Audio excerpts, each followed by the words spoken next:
I remember the smell first.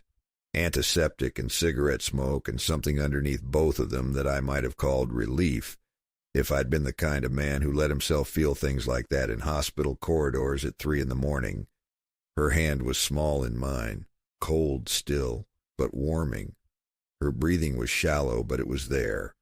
I could hear it, steady and real against the hiss of the radiator and the distant clatter of a nurse's cart somewhere down the hall. I didn't know her name 48 hours before that moment.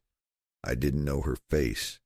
I didn't know that a man I'd never met had been watching me for months, studying my case files, learning the particular shape of how I think, waiting for the right moment to introduce himself.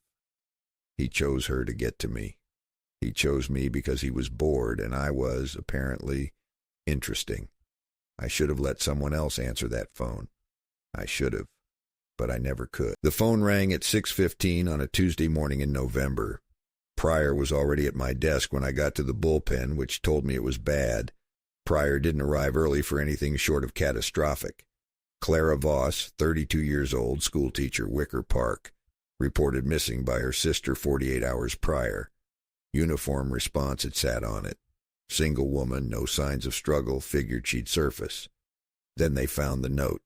Someone had slid it under her apartment door after she vanished, typed on a standard royal. No fingerprints, no envelope, just a single line.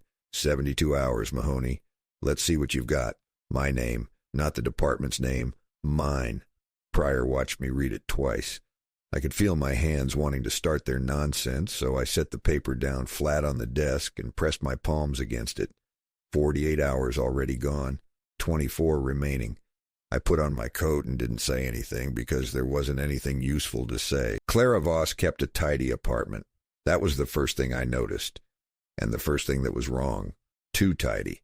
Not the tidiness of a woman who cleaned before she was taken, the tidiness of someone else who came in afterward and arranged things.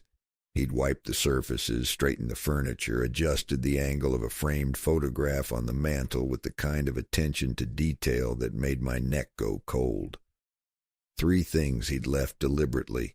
A library book open to a page about Southside industrial history, a coffee cup rinsed and placed on the left side of the dish rack instead of the right, and a chess knight standing on the kitchen windowsill like it had always lived there. I stood in the middle of that room for 2 full minutes and didn't touch anything. I knew they were leads. I also knew at least one of them was a trap. The question was, which one? And whether answering that question correctly was itself part of the test. I checked my watch. 23 hours and 40 minutes. The library book pointed to a warehouse on Racine down in the Stockyards district. I drove it in 20 minutes, which I knew was too fast for comfort, and I went in knowing it was probably wrong. It was.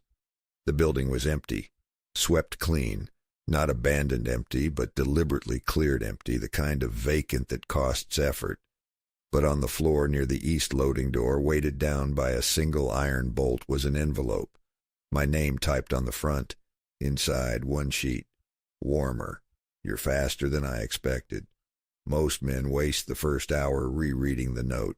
You went straight to the book. I'm pleased. H. I stood in that empty warehouse with the smell of old blood and rust around me and read the note 3 times. H for Hunter.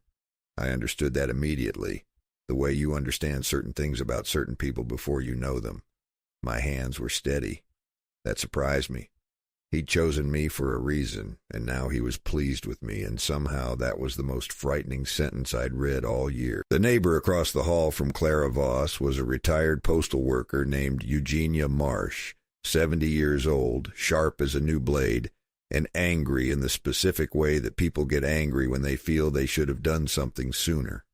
She'd seen a man watching the building, 3 days running, maybe 4, parked across the street in a dark sedan or sometimes standing on the corner near the drugstore with his hands in his coat pockets, calm, patient, not fidgeting, not checking his watch, just watching. Well-dressed, she said, like a man who respected himself. I asked her to describe his face. She said, ordinary, forgettable, the kind of face that lets a man stand on a corner for 3 days and disappear into the scenery. She asked me if Clara was going to be all right. I told her we were doing everything we could. It wasn't a lie exactly, but it wasn't what she was asking.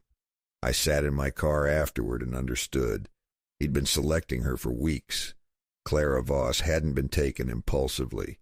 She'd been chosen. Vasquez called me into his office at noon. He had 2 men from downtown with him, suits, not badges, the kind of men who arrive when a case gets political. Lieutenant Vasquez looked uncomfortable in the way he only looked when he was being pressured from above and hated himself for transmitting it. He said the words I expected: task force, coordination, senior oversight. I let him finish. Then I said, "The killer put my name on the note, not the department's, mine. If I step back, if he sees a committee instead of a man, he accelerates the timeline. She's dead in 6 hours instead of 22. Vasquez knew I was right. The suits didn't like it, but suits never like the thing that's actually true.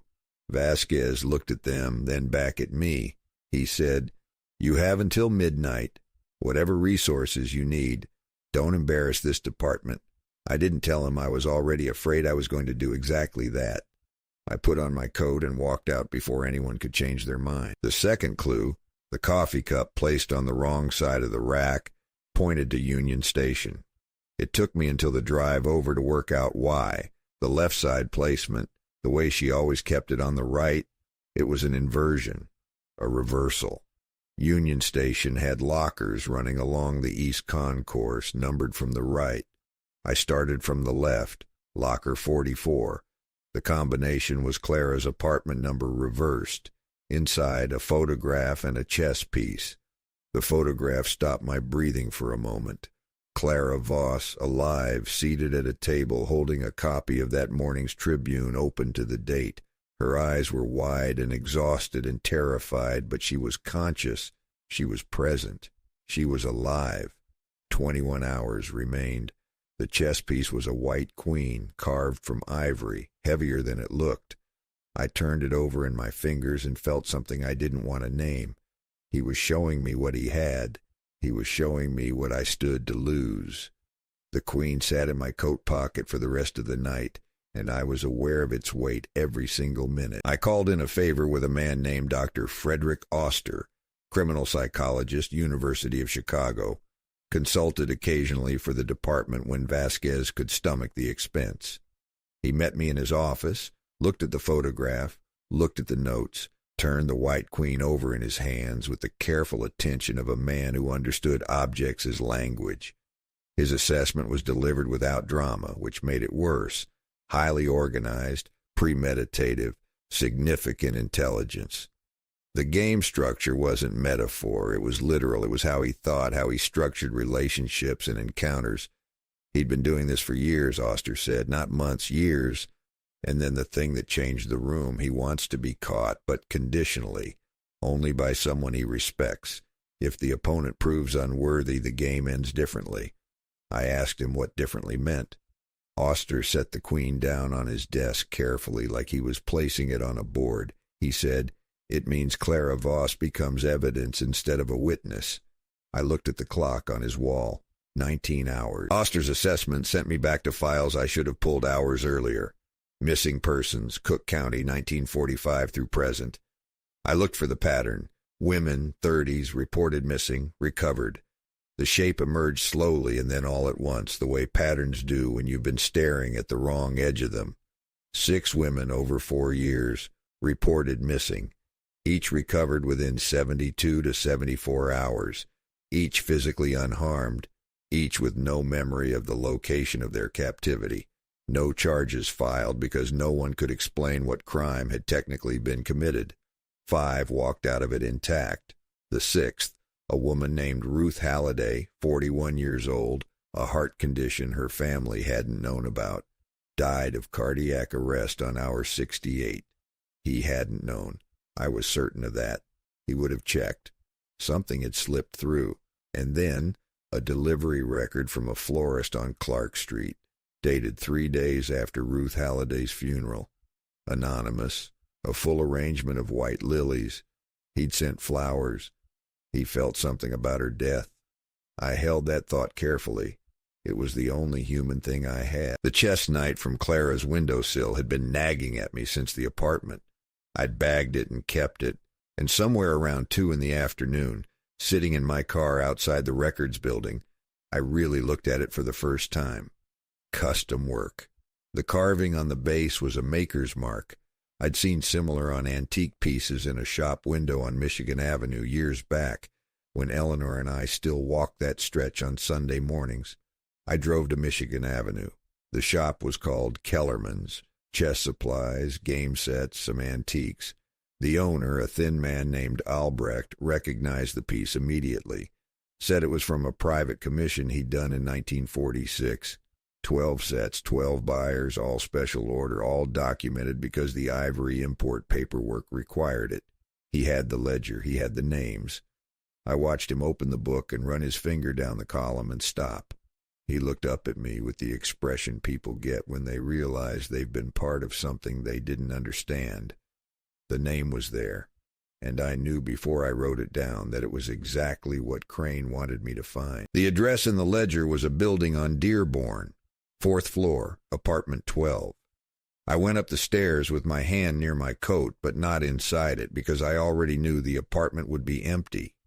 It was, but recently occupied. The furniture was still there, the bed recently slept in, the kitchen showing the ghost of recent habitation, and on the longest wall, a map of Chicago, pinned carefully, 12 locations marked in red ink, 11 crossed out with a single diagonal line, 1 circled, just circled, no line through it, an address on the west side down near the old packing district. In the margin beside it, typed on a strip of paper and pinned precisely, "You're doing well, Mahoney. Better than I expected at the midpoint. But you are still 1 move behind. Recalibrate. She's depending on it. H." I stood in front of that map and counted the crossed locations, each one a previous captivity. 18 years of this, possibly longer, and 1 circle remaining. I checked my watch. 18 hours left. The address on the west side was a meat-packing plant. I was already running. The meat-packing plant on Western Avenue had been closed since '43, but the building was structurally sound. Someone had maintained it. I understood that the moment I got to the loading entrance, the door hinges were oiled. No rust, no resistance. I went in carefully and immediately knew what I was inside. It was a maze, not metaphorically, literally designed as one. False walls constructed from salvaged lumber, corridors that doubled back, rooms that opened into other rooms with no clear exit. He'd built this, over time, with patience, with purpose. I lost 40 minutes navigating it before I found the room, a clean room, a lit room, a folding cot and a basin and a lamp and the particular stillness of a recently vacated space. The coffee in the tin cup on the floor was still warm. I pressed both palms flat on the cot frame and breathed through my teeth. She'd been here. She'd been here minutes ago. I'd come all this way and arrived into an empty room with warm coffee and the fading impression of a woman's weight on a canvas cot. 16 hours left. I picked up the coffee cup and held it until my hand steadied. The note was on the table, folded once. I read it standing up because I didn't trust myself to be still. I moved her. "You were getting emotional, reactive. You entered the south corridor approach without clearing the angle on the left partition. A mistake that would have cost you 6 minutes minimum and possibly more. I can't have you sloppy, Mahoney. She needs precision from you right now, not feeling. Stay sharp. You owe her that. H." I folded the note and put it in my coat pocket and stood in that room for what felt like a long time but was probably 40 seconds. He'd been watching me inside the building. Cameras, small ones mounted in the high corners where the shadows were deepest. I found 3 before I stopped looking. He'd watched me navigate his maze, watch me make that mistake at the south corridor, watch me find the empty room, and he'd written the note in real time, like he was grading an examination while the student was still taking it. The horror of it wasn't the surveillance. The horror was that he was right about the south corridor. I had been sloppy, and he'd needed to tell me. I sat down on the floor of that room and didn't allow myself to move for 10 minutes. Not because I was resting, because I was done reacting and I needed to start thinking. The chess piece, White Queen. He always let them go. Every surviving woman walked out intact, traumatized but physically preserved. He didn't want them dead. The one death, Ruth Halliday, had undone something in him. I'd seen it in the flower delivery, in the anonymity of the gesture, the way grief hides itself in small, extravagant acts. He'd checked medical histories precisely because he didn't want a repeat. He chose healthy women. He chose a 72-hour window he could control. He moved Clara the moment I made a mistake, not because he was running, because he needed me performing at my actual level. He wasn't trying to win. He was trying to play a worthy game, the White Queen. He'd given me the queen because she was the most powerful piece. He was telling me something about Clara, or about himself, or about what he was willing to sacrifice to make the game mean something. 14 hours. I stood up. The medical records angle broke open the way good breaks do, not through brilliance, but through the accumulation of small, correct observations. The women he'd taken. I pulled every available detail on all 6, cross-referenced with Northside medical facilities, free clinics specifically, because accessing records at a private practice required credentials he couldn't fake long-term. There was a free clinic on Clybourne, run partly on city grants, partly on donations, staffed by a rotating roster of volunteers. The volunteer roster was public record. The city required it for grant compliance. I called the clinic director from a payphone, read 6 names from the patient files that Oster had pulled through a contact at county. 4 of the 6 women had been patients at the Clybourne Clinic within the previous 6 months. I asked for the volunteer records going back 4 years. She gave them to me reluctantly, and then I sat in the phone booth with the door open and the November wind cutting through, and I went through the names one by one. Edward Crane, present for every relevant intake period, a volunteer, a careful, patient, methodical man who smiled at sick women and learned everything about them. 9 hours I had his name. Edward Crane, 44 years old, Army Intelligence, 1942 to 1945. European Theater, OSS Liaison, commendations I didn't have clearance to read in full. Unmarried, no criminal record, no flag anywhere in any system. The kind of man who has learned professionally how to not be seen. His apartment on Sheridan was cleared out, not packed, cleared with the specific efficiency of a man who'd rehearsed the evacuation. He'd left 2 things: a chessboard on the kitchen table with a single move recorded on a notepad in algebraic notation, Queen to H5, a classic aggressive repositioning, and a note typed, centered on a fresh sheet. You found my name. I'm genuinely proud of you. That's not sentiment, it's assessment. You solved it faster than I projected.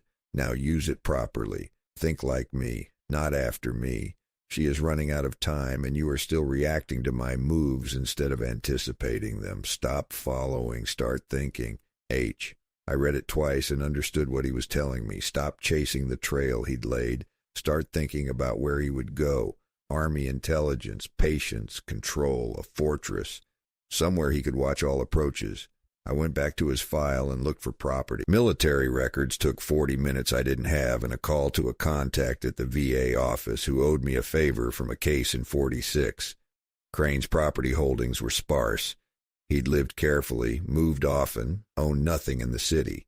But there was one entry, buried in a probate transfer from 1943, a rural property in Will County, registered originally to his mother, Dorothy Crane, transferred to Edward upon her death while he was overseas. A farmhouse, 7 acres, off a county road outside Joliet. I thought about what Oster had said, somewhere that feels like a fortress, somewhere he could monitor all approaches, control all exits, see trouble coming from any direction before it arrived. A farmhouse on 7 acres in November, no neighboring lights for a quarter mile, every approach visible. I thought about how he'd cleaned Clara's apartment, maintained the meatpacking plant, built his maze with salvaged lumber and patience. He'd probably been preparing that farmhouse since before he took the first woman, a permanent installation, a home base he'd never had to reveal until now. 4 hours. I drove south and didn't call it in. I left the car on the county road a quarter-mile out and went the rest on foot through a cornfield, the dead stalks tall enough to cover me if I stayed low and moved slowly. The cold was serious by then, a wet November cold that found the gaps in my coat and settled into my hands. My hands were doing their thing, shaking in the specific way that has nothing to do with temperature and everything to do with what I was walking toward. I kept them in my pockets. The farmhouse sat at the center of the property exactly as I'd expected, a 2-story structure, wood frame, every approach open ground. Crane would have sight lines from the upper windows on all 4 sides, one interior light on the ground floor, visible through curtains, one light upstairs. I stopped at the edge of the cornfield and watched for 3 full minutes, 2 figures visible in the downstairs window. Not movement exactly, more like presence, like the slight shift of light and shadow that tells you a room is occupied. 2 figures. Clara was still in there, alive because he had wanted her alive, because I had gotten here in time, because I had finally thought instead of chased. 2 hours left on the clock. The cellar window on the north face had a simple latch that gave way with a penknife and patience. I went through it carefully and came up inside a storage room that smelled of preserved vegetables and old wood and something antiseptic underneath. The back room was locked from outside with a padlock. I cut the hasp with the bolt cutters I'd taken from Crane's property register description, farm equipment, tools. Clara Voss was inside, seated on a cot, wrapped in a blanket, awake. She looked at me with the specific expression of a person who has been afraid for so long that relief presents as suspicion. I told her my name and that I was a detective and that she needed to stay quiet and come with me right now. She stood up immediately. I respected her for that. I got her to the cellar and told her to go straight north to the road and wait by a dark sedan and to run if anyone came toward her who wasn't me. Then I went into the front room. Crane was seated at a table set with a chessboard, 2 chairs, 2 cups of coffee. He looked up with the calm of a man who had been expecting me. He said, "You made it with 6 minutes to spare. I wasn't entirely certain you would." He didn't move when I drew my weapon, didn't flinch. He kept his hands visible on the table on either side of the chessboard like a man who has thought carefully about every gesture he was about to make and decided all of them on this particular gesture. I told him to stand up slowly and keep his hands where I could see them. He did exactly that, slowly, precisely, without a trace of urgency or resistance, the way you comply with an instruction when compliance is itself a choice and you want that understood. I cuffed him and walked him out through the front door into the cold and got him into the back of my car. Clara was already at the road.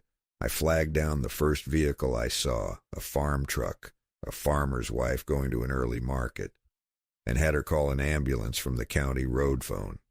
In the back seat, Crane said nothing for 15 minutes. Then quietly, without edge or bitterness, he said, "You're the best I've played against. That's not a compliment I offer lightly." I said nothing. I drove north. In my mirrors, I could see the ambulance lights arriving on the county road. Clara Voss was going to be okay. I focused on the road and said nothing at all. 3 days later, Clara Voss was recovering at Northwestern Memorial. The report was filed. Crane was processed. The case was officially closed inside the department by people who didn't want it looked at too carefully. I was at my desk, which still smelled like cold coffee and old paper, which was the smell of every good thing in my professional life. The envelope arrived around 10 in the morning. No postmark, hand-delivered. Someone had put it directly on my desk, which meant someone had walked into a Chicago police station and set it down without being stopped, which told me something about Crane's resources that I hadn't fully reckoned with. Inside, 1 typed sheet, clean margins, perfect alignment. "Well done, Mahoney. Excellent form throughout. A few rough passages in the middle, but the end game was clean. I enjoyed every move. I regret to inform you our game is not concluded. I have unfinished business that predates this engagement. Consider this a professional courtesy. H. Below the note, a lock of dark hair, tied with a piece of white thread. I recognized it. The color, the texture, the particular curl at the end that I had touched 1,000 times in a different life. Eleanor. I sat very still for a long time, then I picked up the phone.